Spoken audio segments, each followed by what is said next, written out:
Apply करने वालों में अभी सर को यही बता रहा था कि सर ये जो स्टोरी टेलिंग वाली चीज आपने बताई है ना, अब तो आज मैं इसको अपनी पूरी स्पीच मैंने चेंज कर दी इतने पिछले आधे पौने घंटे में। ठीक है, तो बहुत मजा आने वाला है यार। एंड सीए फाउंडेशन के कितने लोग हैं यहाँ पर? कितने चेयर? अच्छा 2-4 है। और इंटरमीडिएट के कितने? अरे नाइस। और आर्टिकलशिप वाले कितने? अरे नाइस। हाँ अच्छा फाउंडेशन में पढ़ा है, हाँ मतलब ठीक है। और फाइनल वाले कितने? वो awesome awesome, nice nice nice. Okay, आप में से किसी को पता है मुझे सीए बनने में कितने अटेम्प्ट लगे? सीए फाइनल में 9 अटेम्प्ट लगे मुझे सीए बनने में। यस, मुझे सीए फाइनल में 9 अटेम्प्ट्स लग गए। और आज जो मैं आप लोगों के सामने बात करूंगा ना, वो मैं ये बताऊंगा कि मुझे क्यों 9 अटेम्प्ट्स लगे। And every time I speak of something, जैसे वो ड्रिंकिंग गेम्स होते हैं ना, every time you hear something that you do, you have to take a shot now, you can't take a shot right now, ठीक है। लेकिन every time you hear something relatable, you have to shout like this. कैसे चलाओगे? Nice, great. You have to keep the energy flowing, you have to keep the energy going. And with this, मैं थोड़ा सा बताऊंगा, थोड़ा सा मैं बह भी जाता हूं क्योंकि मुझे पता है बहुत सारे लोगों को ये सारी चीजें बहुत ज्यादा रिलेटेबल भी लगने वाली हैं। ये बात पक्की है। क्यों? क्योंकि हम सब एक हैं यार, ठीक है। और अभी जब मैं बोलना शुरू करूंगा तो आपको रियलाइज होगा। सो आई टेल यू, मैं जब क्लास 11th में था ना, तो मैं इंजीनियरिंग करना चाहता था। I wanted to be a software engineer.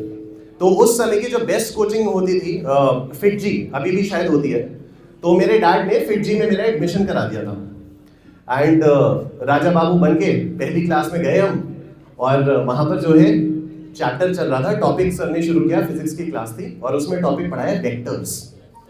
बड़ा मजा आया मुझे, कहा वाह, आईआईटी तो मैं बन ही गया, एकदम इंजीनियर बन गया मैंने, मतलब फोड़ दिया एकदम। बहुत मजा आया वेक्टर्स वाला टॉपिक पढ़ के। मैं हॉस्टल पहुंचा और क्लास के बाद सर ने एक असाइनमेंट दिया, उसमें 10-12 क्वेश्चंस थे। सर ने कहा ये वाले क्वेश्चंस करके कल होमवर्क करके लाने। और मैंने हॉस्टल पहुंच के जैसे ही वो असाइनमेंट खोला, भाई एक क्वेश्चन नहीं बना। रिलेटेबल लग रहा है? रिलेटेबल लग रहा है? क्लास में पढ़ा, सब समझ में आया, वाह मजा ही आ गया। घर पहुंच के क्वेश्चन देखा, एक नहीं बना। ये क्या हो गया? ठीक है। अब मुझे क्या लगा, मुझे लगा कि यार ये तो मतलब मुझे टॉपिक ही समझ में नहीं आया कायदे से, ठीक है। जब तक मेरे कॉन्सेप्ट्स क्लियर नहीं होंगे तब तक मैं क्वेश्चन कैसे सॉल्व कर पाऊंगा। तो मैं अगले दिन फिर से टीचर के पास गया। मैंने कहा सर मुझे वेक्टर्स दोबारा पढ़ा दीजिए, मुझे तो ये समझ ही नहीं आया, मुझे वेक्टर्स दोबारा पढ़ा दीजिए। सर ने कहा कल ही तो तुम बैठे थे क्लास में, सबसे आगे बैठे थे। मैंने कहा हाँ। तो कहते तुम्हें कैसे नहीं समझ में आया? कल तो तुम सब बोल रहे थे सब समझ में आया। मैंने कहा सर क्वेश्चन नहीं बने मुझसे एक भी। अच्छा बाय द वे, मैंने रिवाइज कुछ नहीं किया था, हॉस्टल जाके सीधा क्वेश्चन खोल लिए थे मैंने, नोट्स नहीं देखे, कुछ नहीं किया, बस मैंने सीधा क्वेश्चन देखना शुरू कर दिया। सर ने कहा चलो ठीक है, कुछ नए एडमिशन्स हुए हैं, उनके लिए मैं ये वेक्टर्स वाला टॉपिक दोबारा पढ़ाने वाला हूँ, तो तुम वहाँ पर आके बैठ जाना। मैंने कहा ठीक है। मैं बैठा, मुझे फिर से बहुत मजा आया। मैं फिर हॉस्टल गया, मैंने फिर से असाइनमेंट खोला, मुझे एक क्वेश्चन नहीं समझ में आया। मैं फिर से सर के पास गया, मैंने सेम टॉपिक की सेम टीचर से कम 5-10 बार अलग अलग स्टूडेंट्स के साथ बैठकर क्लासेस ली हैं। सेम टॉपिक, ठीक है। जब सर ने मुझे आई थिंक 6th या 7th टाइम देखा फिर से क्लास में बैठे हुए, उन्होंने मुझे बहुत तेज डांटा।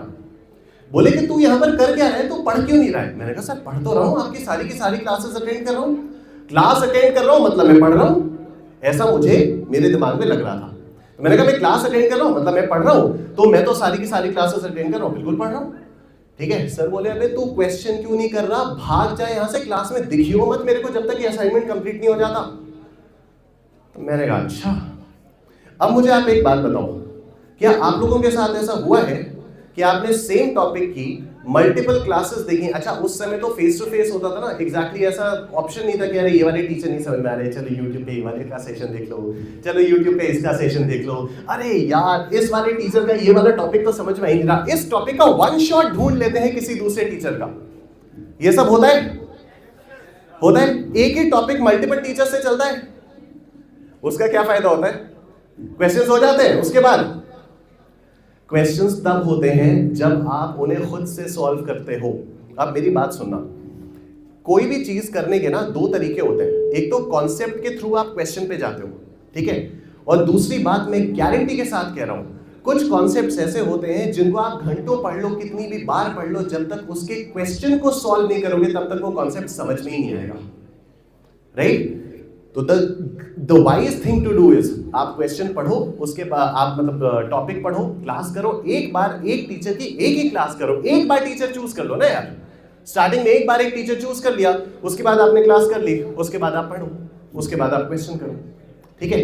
This is something that I never did, this is something that I knew. CA foundation intermediate तक मुझे फिर भी पता था, फाइनल में आके मेरे पास जो है चॉइसेस काफी ज्यादा हो गए, तो मैंने उस तरह से प्रोक्रास्टिनेट करना शुरू किया और इस वजह से मेरे मल्टीपल अटेम्प्ट्स लगते गए। ठीक है?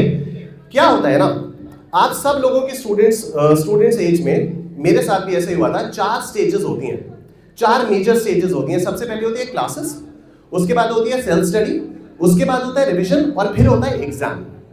क्लासेस के बारे में, अच्छा मैं सिर्फ एग्जाम वाले उसके बारे में बात कर रहा हूं, मतलब ये नहीं कह रहा हूं कि आर्टिकलशिप और ये वो, और ये चाहे आप सीए फाउंडेशन दो, इंटरमीडिएट दो, फाइनल दो, ये हर लेवल के लिए इक्वली एप्लीकेबल होने वाला है, ठीक है? क्योंकि ये सेम चीज जो मैंने आपसे बोली, ये कहीं ना कहीं आप लोगों ने की हुई है और कहीं ना कहीं आगे भी आप लोग ये करोगे। मैं अपनी गलतियां सिर्फ इसलिए बता रहा हूं जिससे हो सकता है किसी के दिमाग में ये बैठ जाए कि हाँ यार इस बंदे ने गलती की है तो शायद हम आगे चलकर ये गलती ना करें, ठीक है? तो इस तरह से मल्टीपल क्लासेस, सेम टॉपिक की मल्टीपल क्लासेस ये हम लोग क्लास में करते हैं। दूसरी बात क्या होती है क्लास में, बड़ी इंटरेस्टिंग होती है, और वो है व्हाट इफ्स। क्या होता था, मैं क्लास में बैठा, टीचर ने कोई टॉपिक पढ़ाना शुरू किया और मेरे दिमाग में आ गया सर डाउट। सर कह रहे हैं कि बेटा पहले टॉपिक कंप्लीट हो जाने दो, उसके बाद तुम्हारा डाउट सॉल्व करेंगे। मैं कहा ठीक है। 5 मिनट बाद फिर सर डाउट। सर कह रहे हैं हाँ ठीक है, बैठ जाओ, थोड़ी देर में तुम्हारा डाउट सॉल्व करेंगे। फिर 10 मिनट बाद सर डाउट। सर कह रहे हैं निशांत टॉपिक तो कंप्लीट हो जाने दो। और अब ना मेरे अंदर इरिटेशन हो रही है, अब मेरे अंदर इरिटेशन हो रही है, यार ये कितना खराब टीचर है, ये तो डाउट ही नहीं सॉल्व कर रहा है।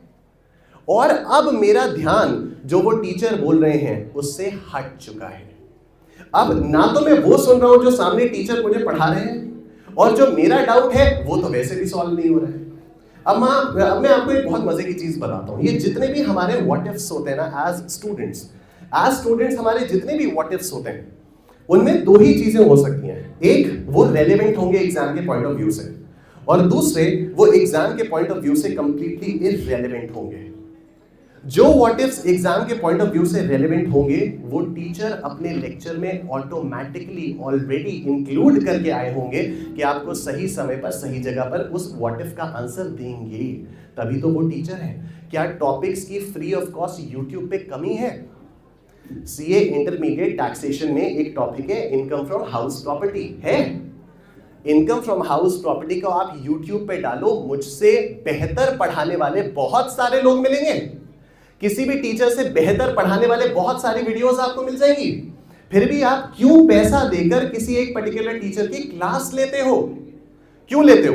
क्योंकि आपको भरोसा है कि यार ये बंदा मुझे सीए इंटरमीडिएट या फाइनल एग्जाम पास कराने में मदद करेगा, ठीक है? जो YouTube पे है बहुत सारा ज्ञान है, कुछ रेलेवेंट है कुछ इररेलेवेंट है, लेकिन अगर आप एक सीए की कोचिंग क्लास में बैठे हो, एक चार्टर्ड अकाउंटेंट से पढ़ रहे हो, जो चार्टर्ड अकाउंटेंट पढ़ा ही इसलिए रहा है कि आपको एग्जाम में क्या आएगा वो बताएगा, तो भाई उस पर तो भरोसा करना पड़ेगा ना।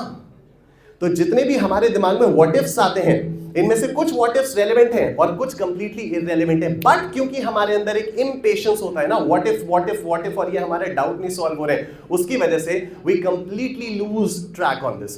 कई बार ऐसा होता है यार मेरे साथ, I was just talking to a friend of mine recently and I said यार एक ना कॉन्सेप्ट होता है बीसीजी, एक कॉन्सेप्ट होता है बीसीजी मैट्रिक्स, ठीक है? एंड ही सेड कि हाँ, और उसने कुछ बताया मुझे।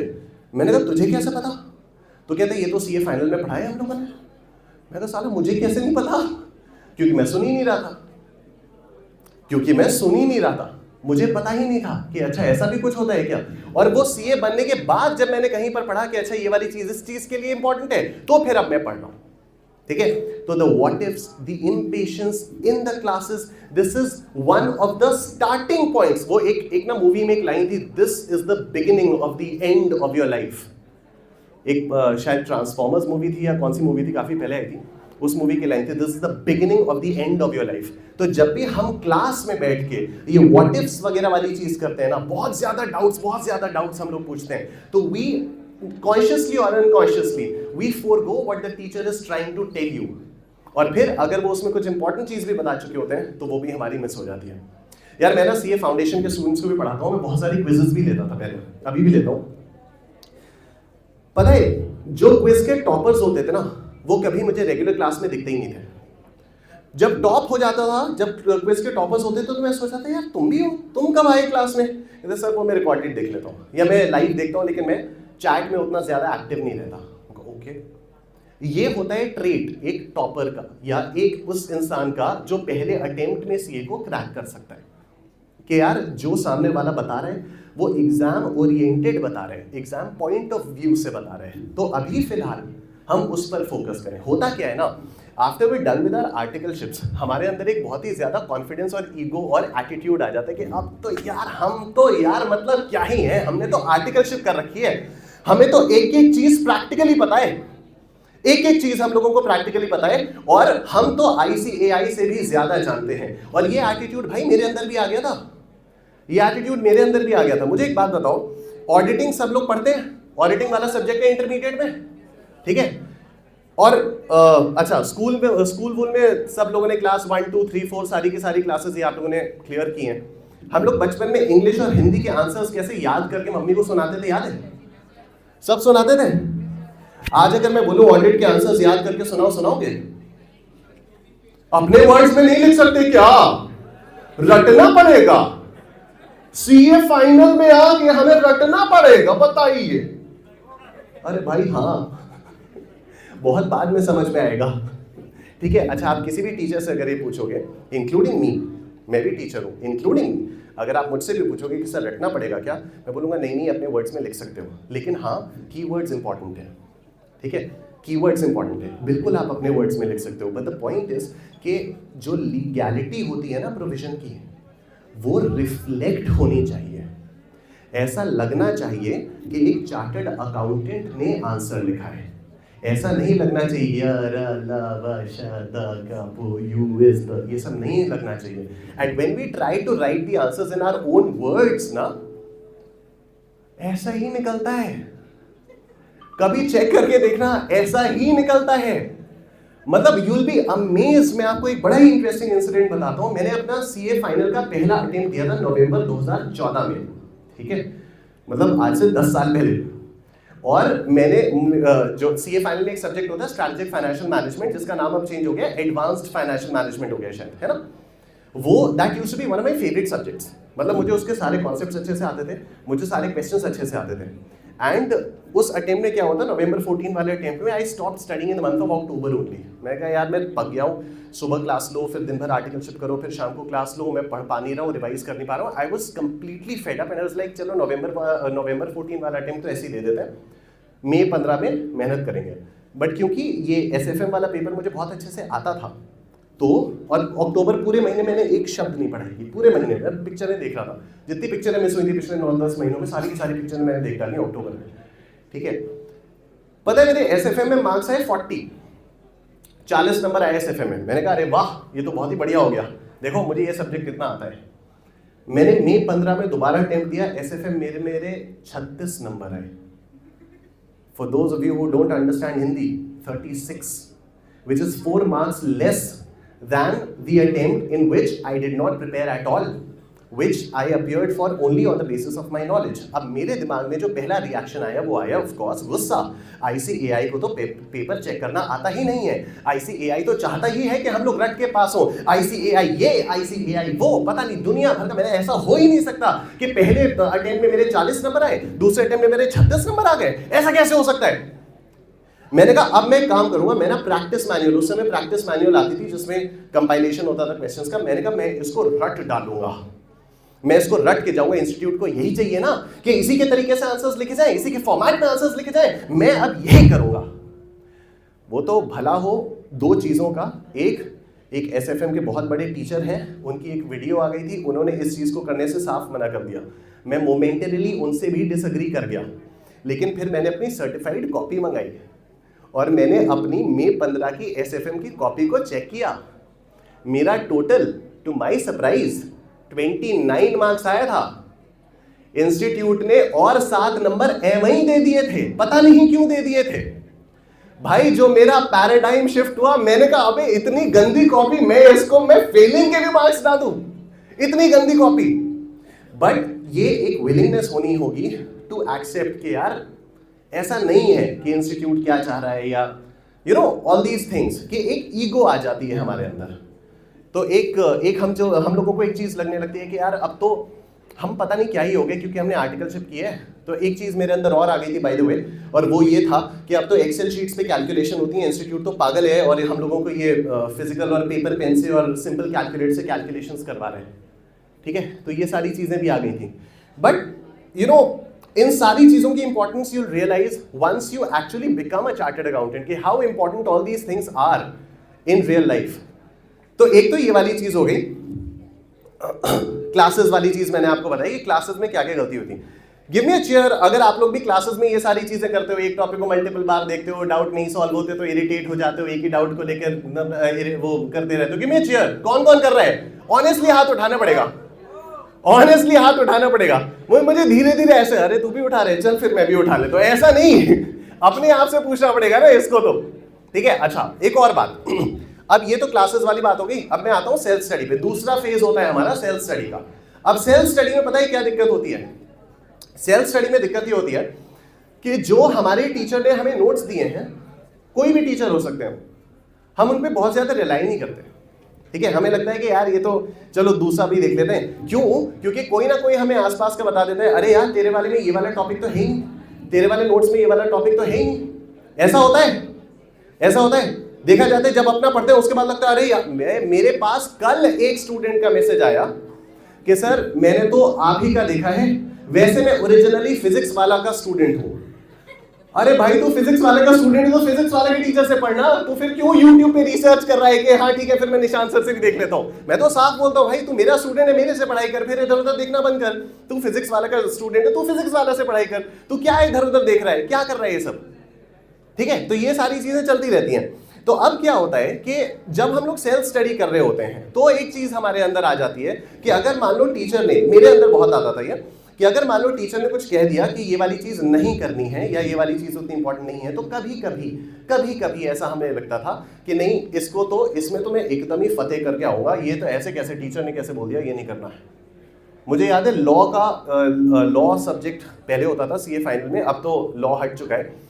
तो लॉ में एक बहुत ही बड़े फैकल्टी से मैं क्लासेस कर रहा था, और उससे पहले एक और चीज बताता हूँ, बड़ी इंटरेस्टिंग चीज। कंपनीज एक्ट में ना पेनल्टीज होती हैं कि अगर आपने इस सेक्शन का वायलेशन किया तो पेनल्टी लगेगी, इतनी पेनल्टी होती है, पेनल्टीज है ना। तो कोई भी टीचर पेनल्टीज याद करने के लिए नहीं कहता था। It's practically impossible to remember all these penalties, right, and they never used to come in the exam. नवंबर 2014 वाले पेपर में बाई चांस गलती से क्वेश्चन पेपर में एक आध दो पेनल्टी आ गई।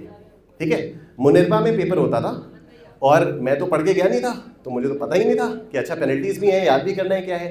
एग्जाम हॉल से मैं बाहर निकला हूं, भाई लोग पगलाए हुए हैं, पूरा पेपर पेनल्टी का था, पूरा पेपर पेनल्टी। जिसने पेनल्टी किया वो तो पास है, अगर तूने पेनल्टी याद की थी तो वो तो पास है। होता है ऐसा? मैं सोच रहा हूं कि मैं अभी तो मेरा बोलना कुछ ठीक है नहीं, क्योंकि सबको पता है कि मैंने तो पढ़ा नहीं था। मैंने घर जाके चेक किया, पता है 2 क्वेश्चंस का एक छोटा सा सब पार्ट आया था पेनल्टी का, 4 नंबर के 2 क्वेश्चंस, और उनके अंदर एक पूछे अच्छा बताओ अगर इस सेक्शन में वायलेशन हुआ तो फिर इसकी पेनल्टी क्या होगी। मतलब टोटल पूरे 100 नंबर के पेपर में से हार्डली 2 नंबर का पेनल्टी। और हुआ क्या बचा? क्योंकि टीचर्स कहते थे पेनल्टी याद रखने की जरूरत नहीं है, क्योंकि हर कोई कहता था पेनल्टी याद रखने की जरूरत नहीं है, तो इसलिए क्योंकि 2 नंबर की पेनल्टी आ गई इसीलिए पूरा पेपर तो पेनल्टी से आ गया। And this is something that I still see today in my teaching career. जैसे मैं सीए फाउंडेशन के स्टूडेंट्स को मैथ्स वाला टॉपिक पढ़ाता हूँ, अब मैं उसमें बोलता हूँ कि भाई कैलकुलस करने की कोई ज़रूरत नहीं है, क्योंकि कैलकुलस से हार्डली 4-5 नंबर के क्वेश्चंस आते हैं, और आप पूरे पेपर पर फोकस करो जो कि 95 मार्क्स का हो गया। सिंपल है, आप पूरे 95 मार्क्स के पेपर पर फोकस करो। कई सारे स्टूडेंट्स इस बात को मान लेते हैं, लेकिन कई सारे स्टूडेंट्स बिल्कुल 10 साल पुराने निशांत कुमार की तरह कहते हैं ना ऐसे तो नहीं होगा, हम कैलकुलस कैसे छोड़ जाएं, हमारी शान के खिलाफ है। सर कुछ बेसिक बता दो, या सर आप ही कोई दूसरा टीचर रेकमेंड कर दो जिसकी YouTube पे हम कुछ बेसिक क्लासेस देख लें। बड़ा मजा आता था यार मुझे, अभी भी बड़ा मजा आता है कि यार ये मतलब ये इट्स अ सर्कल। फिर मुझे लगता है कि यार भगवान के पास इतनी सारी, हर एक इंसान के लिए अलग अलग कहानियां कहाँ से आएंगी। कुछ ये की कहानी है, वही हर एक की लाइफ में अलग अलग कैरेक्टर्स में अलग अलग नाम बनाकर वो डाल देता है। ठीक है, तो मैं अपनी कहानी इतने सारे स्टूडेंट्स में देख चुका हूँ, तभी मुझे लगता है कि यार एक इस टाइप का सेशन लिया जाए बीच बीच में। तो ये वाली चीज मैं करता रहता हूँ। ठीक है, मजेदार चीज क्या हुई थी, फिर लॉ के टीचर ने बोला कि देखो सेबी एक्ट है, मैं सेबी एक्ट नहीं पढ़ाऊंगा। ठीक है, सेबी एक्ट जो है वो ओवरली टफ है, 8 नंबर का, मतलब नहीं, उन्होंने ये नहीं बताया था कितने मार्क्स का आते हैं, उन्होंने बस बोला सेबी एक्ट थोड़ा सा ओवरली टफ है और सेबी एक्ट नहीं पढ़ाता हूं, तुम लोगों को करने की भी जरूरत नहीं है। अगर तुम्हारा बहुत ज्यादा मन करे मेरी किताब से कर सकते हो, लेकिन करने की जरूरत नहीं है, बाकी फोकस करो बाकी पेपर्स में। मैं ऐसी की तैसी तुम्हारी, मैं तो सेबी एक्ट ही करूंगा। घर पहुंचा, सबसे पहले उन टीचर की बुक में से सेबी एक्ट उठाया। अब क्या होता है, कोई भी टॉपिक जब आप पढ़ना शुरू करोगे तो शुरुआत में तो आसान लगेगा, मुझे भी लगा ये तो बहुत ही आसान है, टीचर पागल है, क्यों फालतू में इतना सा आसान सा टॉपिक छुड़वा रहा है। Half way through the topic मुझे लगा भाई क्या बवाल है ये। और अब क्योंकि मैं आधा कंप्लीट कर चुका हूं, will it be easy for me to drop it in between? Will it be easy for me to drop it in between? Absolutely not. क्यों? क्योंकि अब तो मैं उसमें कूद चुका हूं, अब तो मुझे करना पड़ेगा चाहे कुछ भी हो जाए। मैंने सोचा चलो ठीक, देखते हैं ये कितने नंबर का आता है एग्जाम में। मैंने देखा 8 नंबर का आता है, मुझे फिर से मेरा दिमाग खराब हो गया। मैंने कहा 8 नंबर का, ओ माय गॉड, 8 नंबर का आता है यार ये वाला चैप्टर, और टीचर पढ़ा नहीं रहे, तो बहुत ही गलत बात है, एक्सेसिवली बैड। लेकिन बहुत बाद में जाके रियलाइज हुआ कि यार 92 पे फोकस करो ना। और जब ये रियलाइजेशन हुआ ना, तो मैं आपको बताता हूँ एक बहुत ही इंटरेस्टिंग चीज जो मैंने की, जिससे जो सीए फाइनल का अकाउंट्स का पेपर था उसमें एग्जामिशन भी आया मुझे। तो एक बहुत ही इंटरेस्टिंग चीज जो मैंने की वो ये थी, सीए फाइनल में अकाउंट्स में 2 मेजर टॉपिक्स थे उस समय, आई डोंट नो अभी है नहीं। एक था कंसोलिडेशन ऑफ फाइनेंशियल स्टेटमेंट्स, जिसको हम लोग प्यार से होल्डिंग कंपनी बोलते थे, और एक था अमैलगमेशन ऑफ कंपनीज। ठीक है, दोनों टॉपिक से 16 नंबर के क्वेश्चंस आते थे। आप बिलीव करोगे मैंने अमैलगमेशन और ये दोनों कंसोलिडेटेड फाइनेंशियल स्टेटमेंट्स, ये दोनों चैप्टर्स में छोड़ के गया था, दोनों के दोनों चैप्टर्स में छोड़ के गया था। स्ट्रैटेजी क्या थी इसके पीछे की? स्ट्रैटेजी ये थी कि भाई 16 नंबर का एक क्वेश्चन तो हम वैसे भी ऑप्शन में छोड़ सकते हैं, बिल्कुल छोड़ सकते हैं। चलो होल्डिंग कंपनी वाला क्वेश्चन गया, छोड़ दिया। अब 100 नंबर का पेपर तो मैं कर सकता हूं। मैंने कहा अमैलगमेशन से भी 16 नंबर का क्वेश्चन आता है, इसे भी हटाओ। मेरे मार्क्स जो आएंगे वो आउट ऑफ 86 आएंगे, मेरे मार्क्स जो आएंगे आउट ऑफ 86 आएंगे। Why I took this conscious decision I let you know, just give me 2 minutes. मैंने क्या किया, मैंने देखा कंपलसरी क्वेश्चन किस में से आता है, कैसे कैसे आता है। मैंने देखा अकाउंटिंग स्टैंडर्ड से अच्छे खासे क्वेश्चंस आते हैं। मैं अकाउंटिंग स्टैंडर्ड्स मतलब इतने अच्छे से मैंने कर लिए कि इसमें से कोई भी क्वेश्चन अगर आ जाए तो मेरा वो गलत नहीं हो सकता। ठीक है, अब मेरे मार्क्स 86 में से आएंगे। अच्छा, why did I choose these 2 topics only to leave? क्योंकि इनमें बैलेंस शीट बनानी होती है, एग्जाम हॉल में बैलेंस शीट टैली नहीं होके देती है। एग्जाम हॉल में क्या, जब हम लोग खुद से प्रैक्टिस करते हैं तब नहीं टैली होके देती है, राइट? तो मैंने घर पे 16 नंबर का एक होल्डिंग कंपनी वाला क्वेश्चन टाइमर लगा के सॉल्व किया था, जो क्वेश्चन मैं एक बार कर चुका था। मैं सोचा चलो इसको देखते हैं कि एग्जाम हॉल में तो 22-23 मिनट में सॉल्व करना होता है, 16 नंबर का क्वेश्चन है, देखते हैं कितना टाइम मुझे लग रहा है। और मैंने, to my surprise, it took me 45 minutes to solve that question. 45 minute लगे मुझे एक घर के एनवायरनमेंट में क्वेश्चन को सॉल्व करने में, जहां पर कोई प्रेशर नहीं था, और वो क्वेश्चन जो कि एग्जाम में देखा हुआ था, पहले वो देखा हुआ था। लेकिन क्या एग्जाम में वर्ड टू वर्ड उठकर कॉपीड क्वेश्चन आता है क्या? आता है। ये हमारा मिसकंसेप्शन है कि नहीं आता है? ये हमारा बहुत बड़ा मिसकंसेप्शन है कि नहीं आता है।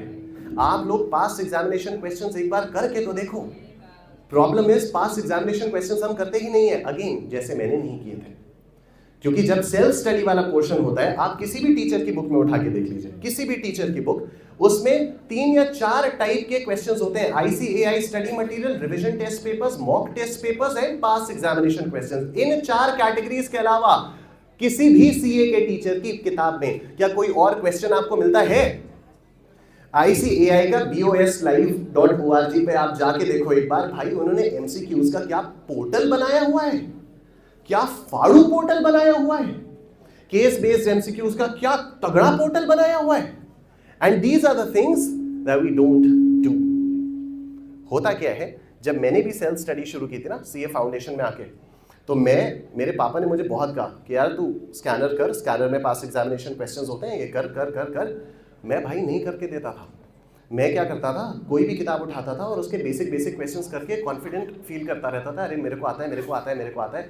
स्कैनर में करके ही नहीं देता था, पास एग्जामिनेशन क्वेश्चंस तो मैं करता ही नहीं था। एक दिन पापा ने बुला के जो गरियाया है मुझे, और अरे जो गरियाए हैं भाई, उन्होंने बोला है कि भाई तू कर क्यों नहीं रहा है। मैंने कहा अरे पापा पहले बेसिक तो कर लूं, उसके बाद करूंगा ना ये एग्जाम वाले। उन्होंने एकदम मुंह पे बोला तुम कर नहीं रहे हो क्योंकि तुम्हें डर लग रहा है। उन्होंने कोई और लैंग्वेज में बोला था, मैं यहाँ पर नहीं बोलना चाहता, ठीक है। But this is what my dad scolded, this is how my dad scolded मी, तुम कर नहीं रहे हो क्योंकि तुम्हें डर लगता है। और भाई मैं तो वहीं पर खड़ा रह गया। बात सच थी, बात सच थी। फाउंडेशन में तो बाप की मार ने किसी तरह से फर्स्ट अटेम्प्ट में फाउंडेशन निकलवा दिया। इंटरमीडिएट तक भी पापा की गाली पड़ती रही, निकल गया। फाइनल में पापा ने बोलना ही बंद कर दिया यार।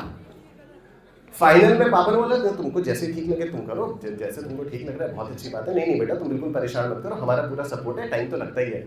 अब मैं सोचता हूँ यार तब भी गरिया देते ना थोड़ा बहुत, तब भी बता देते अबे पास एग्जामिनेशन क्वेश्चंस कर, हो जाएगा तेरा। मैं तब भी कर लेता, तब भी मुझे 9 अटेम्प्ट्स नहीं लगते यार, ठीक है। ये बात होती है सेल्फ स्टडी की। सेल्फ स्टडी में you have to make sure कि जो आपके टीचर ने आपको बताया है वो आप करें। जो भी टीचर आपको बताएंगे यार, थोड़ा बहुत देखो 19-20 होता है, ज्यादा कुछ होता नहीं है। अगर 2 नंबर की कोई ऐसी पढ़ाई हुई चीज आ गई जो आपके टीचर ने नहीं पढ़ाई थी लेकिन वो आ गई, तो उससे क्या आप फेल हो जाओगे क्या? इंस्टीट्यूट पेपर की चेकिंग कितनी हार्ड कर देगा यार, कितनी हार्ड हो जाएगी चेकिंग। जब पेपर हार्ड चेकिंग होती है, जब रिजल्ट कम आता है, तो क्या कोई सीए नहीं बनता है? सीएस बनते हैं कि नहीं बनते हैं? और बड़ा मजा आता है क्योंकि बहुत ही आसान होता है। बचपन से क्या होता है ना, जब बचपन में हम लोग गिरते हैं और हम रोने लगते हैं तो हमारे पेरेंट्स ना फ्लोर को मारने लगते हैं। अच्छा जमीन ने मारा, जमीन ने मारा, जमीन बैड है, जमीन की पिट्टी करो, जमीन की पिट्टी करो। होता ही है, सबके पेरेंट्स होता होगा। इनफैक्ट अगर तुम्हारे भी कोई भतीजे भांजे टाइप के लोग होते होंगे तो तुम लोग उनके सामने भी यही करते होंगे, करते हो क्या? अरे इसने मैं दरवाजे ने मारा, बैड दरवाजा, पिट्टी करो दरवाजे की। बचपन से ही हम लोगों के दिमाग में अनकॉन्शियसली ये फीड किया जा रहा है कि भाई अपने फेलियर का या अपनी चोट का या अपने दुखों का ब्लेम किसी और पे दे दो। हम सीए नहीं बन पाए, टीचर ने खराब पढ़ाया। हम सीए नहीं बन पाए, इंस्टीट्यूट ने खराब चेकिंग की। हम सीए नहीं बन पाए, रिजल्ट बहुत खराब आया। मैं मानता हूं, मैं ये बिल्कुल नहीं कह रहा हूं इंस्टीट्यूट की चेकिंग 100% सही है, ठीक है, मैं बिल्कुल नहीं कह रहा हूं। There is always a scope of improvement in everything. But एक चीज मैं गारंटी से कह रहा हूं, अगर 100 लोग कहते हैं ना कि मैं इंस्टीट्यूट की खराब चेकिंग की वजह से पास हुआ, उनमें सिर्फ एक बंदा सच बोल रहा है, बाकी 99 सिर्फ अपनी वजह से फेल हुए हैं। And this is even what I used to feel कि अरे इंस्टीट्यूट तो पास ही नहीं करना चाहता, पता नहीं इंस्टीट्यूट को मेरे से क्या पर्सनल दुश्मनी है। अबे इंस्टीट्यूट जानता भी नहीं है तू कौन है। For an institute you are just a registration number.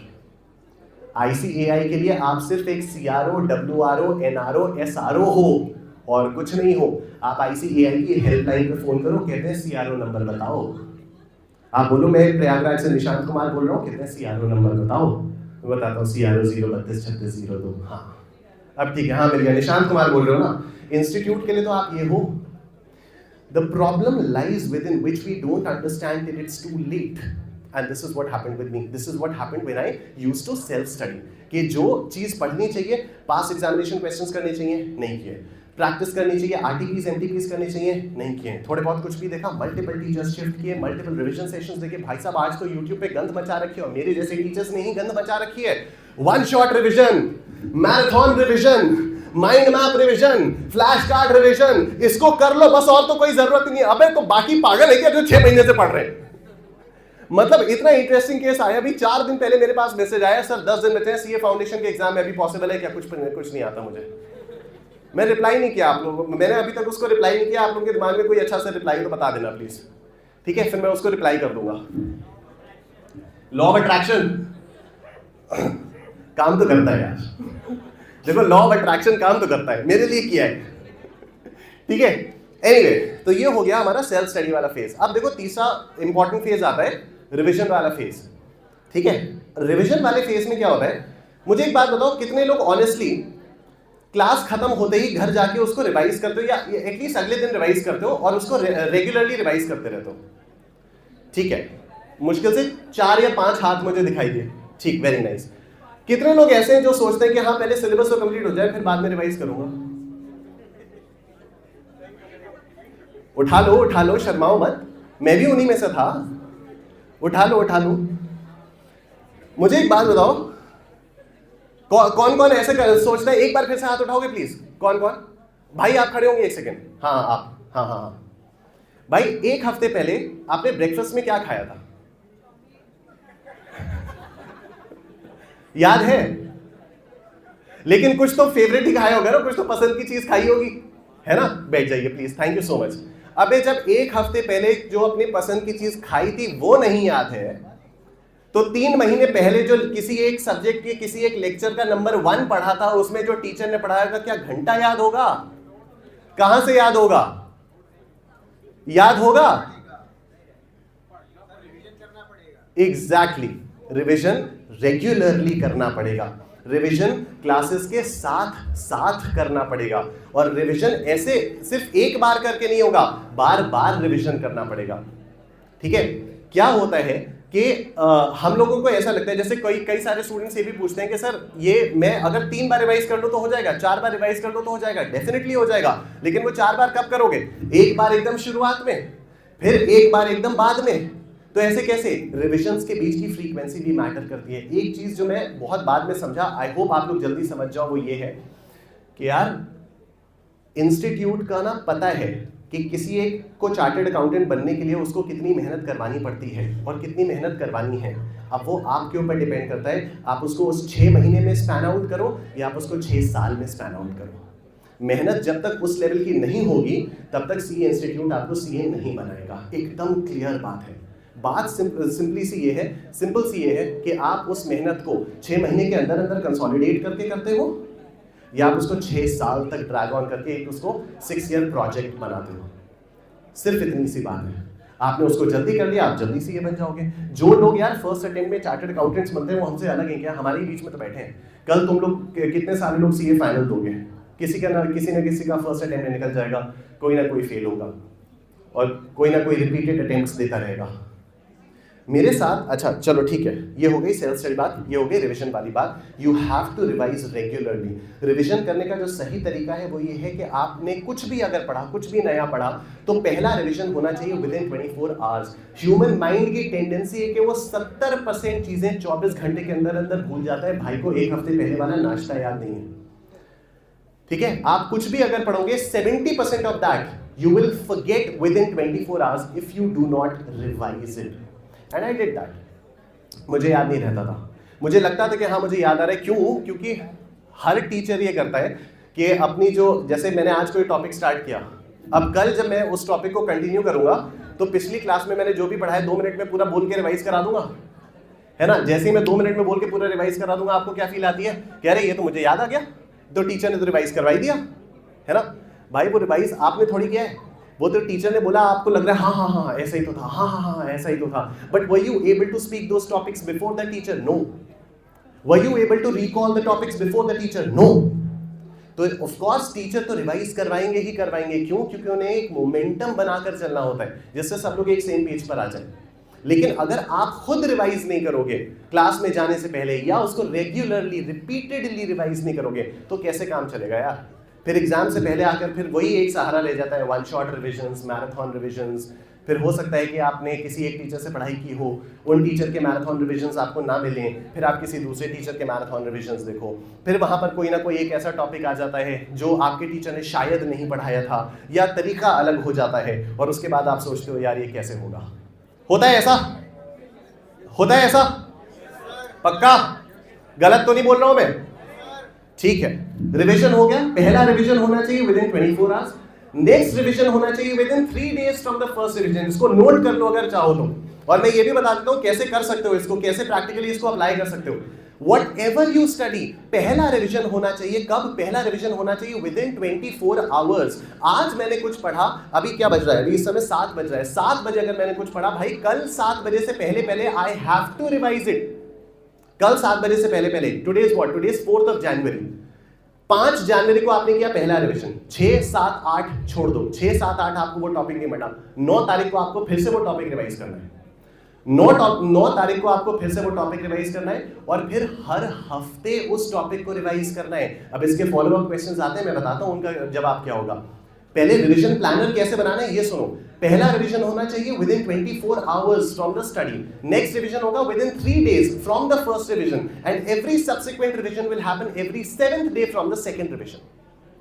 अब ये बनेगा कैसे? बहुत प्यारा टूल है, आप सबके फोन्स में अवेलेबल है, it's a Google calendar. Google calendar पे आपको एक टास्क क्रिएट करना है, ठीक है। मैं कह रहा हूं फोन निकालो सब लोग अपने अपने, अभी करते हैं इसको, अभी कर लेंगे तो फिर चल जाएगा, अभी अगर मिस कर दिया तो नहीं चल पाएगा। Please everybody take out your phones यार, everybody take out your phones, ठीक है। अब आपको गूगल कैलेंडर ओपन करना है, क्रिएट अ टास्क पे जाना है, आपको एक टास्क क्रिएट करना है, ठीक है। आप उसमें कुछ भी डाल दो, कोई भी अपनी मर्जी से टॉपिक डाल दो, कोई भी टॉपिक डाल दो, ठीक है। मैं कह रहा हूं चलो income from house property lecture 1 डाल दो, कुछ भी डाल दो। आपने वो अब उसका टाइमर सेट करो कल सुबह 6 बजे का, इररिस्पेक्टिव ऑफ द फैक्ट कि कल सुबह 6 बजे उठोगे या नहीं उठोगे, उससे कोई फर्क नहीं पड़ता। कल सुबह 6 बजे का रिमाइंडर सेट करो, उससे होगा क्या, आप जब भी उठोगे ना आपके फोन पे एक नोटिफिकेशन आएगा कि भाई आज तुझे income from house property lecture number 1 revise करना है। फिर आप अपने हिसाब से उसको रिवाइज करो, बट एटलीस्ट आपको कोई ना कोई याद तो दिलाएगा ना कि आपको रिवाइज करना है। फिर आप आज ही एक टास्क बनाओगे, कौन सी? 9 तारीख का टास्क बनाओगे। 9 तारीख पे फिर से वही करोगे इनकम फ्रॉम हाउस प्रॉपर्टी, और वहां पर ना एक ऑप्शन आता है रिपीट इट वीकली। आपको रिपीट इट वीकली को ऑन करना है, जिससे हर हफ्ते वो आपको बताए, राइट। अब इसमें 2 चीजें आती हैं, एक कि यार इतनी बार सेम चीज को रिवाइज करते रहेंगे तो नया पढ़ने का टाइम ही कहां मिलेगा, है ना। आता है ये आ रहा है, किसके किसके मन में ये डाउट आ रहा है कि यार इतनी बार करेंगे? भाई आप खड़े होंगे एक बार, थैंक यू। ABCD आती है आपको? सुनाइए। 5 सेकंड में आपने पूरा A से लेकर Z तक के 26 रैंडम अल्फाबेट्स डिसाइड कर दिए। कैसे? रिवीजन से। क्या आपने जब याद किया था तो आपने 5 सेकंड में याद किया था? साल भर लग गए थे पेरेंट्स को याद कराते कराते, ABCDEFG। आज बेटा सिर्फ G तक चलेंगे, आज सिर्फ G तक करेंगे। माइक बंद हो गया, जाना है क्या मुझे? हेलो, हाँ ठीक है, थैंक यू। बस 2 मिनट और लगेंगे, ओनली 2 more minutes, ठीक है। फिर बंद कर दिया यार। Okay okay okay, hello hello, हाँ ठीक है, बैठ जाओ यार, बैठ जाओ, थैंक यू।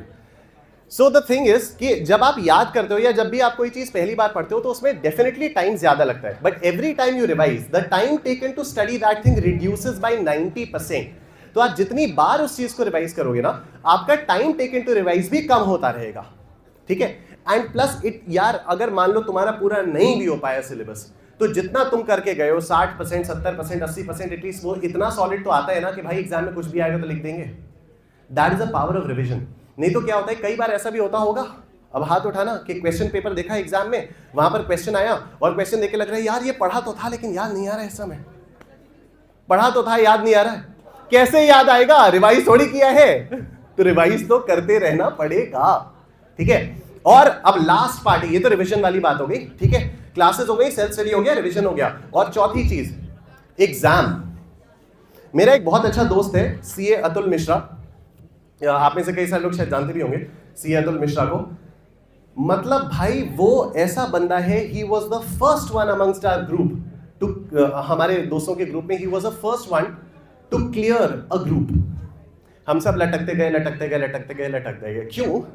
क्योंकि हमें क्या था, एक एक ग्रुप करके कौन देता है, दोनों ग्रुप एक साथ देंगे, दोनों ग्रुप एक साथ देंगे, एक एक कर। अबे अतुल तू पागल हो गया है क्या, बोथ ग्रुप दे भाई, सोच तू जल्दी CA बन जाएगा भाई। अतुल एक एक ग्रुप करके हम सबसे जल्दी CA बन के बैठा हुआ था, और हम सब आराम से बैठते कर रहे हैं, हाँ नहीं इस बार भी बोथ ही ग्रुप दे रहे हैं यार। अतुल चिल्ला चिल्ला के, अबे यार तुम लोग पागल हो गए हो भाई, हो रहा ही है, होता है सबके साथ। क्यों दे रहे हैं दो बोथ ग्रुप्स, क्यों? क्योंकि सामने वाला कह रहा है यार बोथ ग्रुप। अच्छा, मेरे कई सारे दोस्त मुझे करी आते हैं, कहते हैं कि तेरी वजह से हमने बोथ ग्रुप्स का फॉर्म भरा था।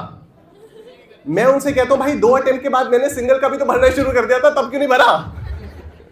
2 अटेम्प्ट जब मैं बोथ ग्रुप्स में फेल हो गया तो मुझे लगा यार एक एक करके देना सही है। अतुल यार, अतुल बन गया CA, अतुल बन गया CA, ठीक है। मैंने कहा यार 2 अटेम्प्ट्स के बाद अब मुझे समझ आया चलो एक एक ग्रुप करके दे देते हैं यार, नहीं हो रहा, ठीक है। और मैं बाकियों से कह रहा हूं अबे भाई तेरा क्या सीन है, तू कैसे भाई बोथ ग्रुप फॉर्म तो भाई बोथ ही ग्रुप भरते हैं अपन फॉर्म तो बोथ ही ग्रुप भरते हैं भाई, क्यों भर रहा है भाई सिंगल ग्रुप भरते भाई। नहीं फोकस सिंगल ग्रुप पे, फोकस मेरा सिंगल ग्रुप है, फॉर्म मैंने दोनों ग्रुप्स का भरा है, ठीक है भाई। ऐसा नहीं होता है। The best way to check whether you are eligible, मतलब एलिजिबल भी नहीं बोलना चाहिए, कि आप केपेबल हो बोथ ग्रुप्स के लिए, is a very simple trick, very very simple trick. करना क्या होता है, आप पहले किसी भी एक ग्रुप की तैयारी शुरू कर दो। अगर आप सीए फाइनल में हो तो ग्रुप 1 की ही करना, क्योंकि सीए फाइनल का जो ग्रुप 2 वाला पेपर है ना, इंटरडिसिप्लिनरी केस स्टडी वाला, उसमें ग्रुप 1 के सब्जेक्ट्स के भी कई सारे एलिमेंट्स आते हैं, ठीक है। तो अगर आप सीए फाइनल में हो तो you start with group 1। CA intermediate का एग्जाम देने वाले हो, you can start with any group, it doesn't matter. You can start with group 2, you can start with group 1। अभी क्योंकि एग्जाम 3 बार होने लगे हैं ना साल में, तो हर बार जैसे ही आप सीए फाउंडेशन का क्लियर करके निकलोगे, आपको ग्रुप 1 का कोई लाइव बैच नहीं मिलेगा, हो सकता है, ठीक है। तो you can start with any group, it doesn't matter.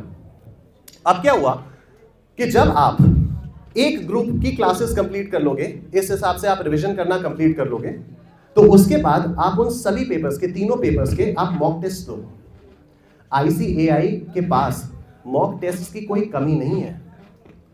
और अब तो जो आईसीएआई ने जो एमसीक्यूज हैं वो भी रिलीज करने शुरू कर दिए हैं कि भाई हम तो एमसीक्यूज भी नहीं छुपाएंगे, हम तो केस बेस्ड एमसीक्यूज भी नहीं छुपाएंगे।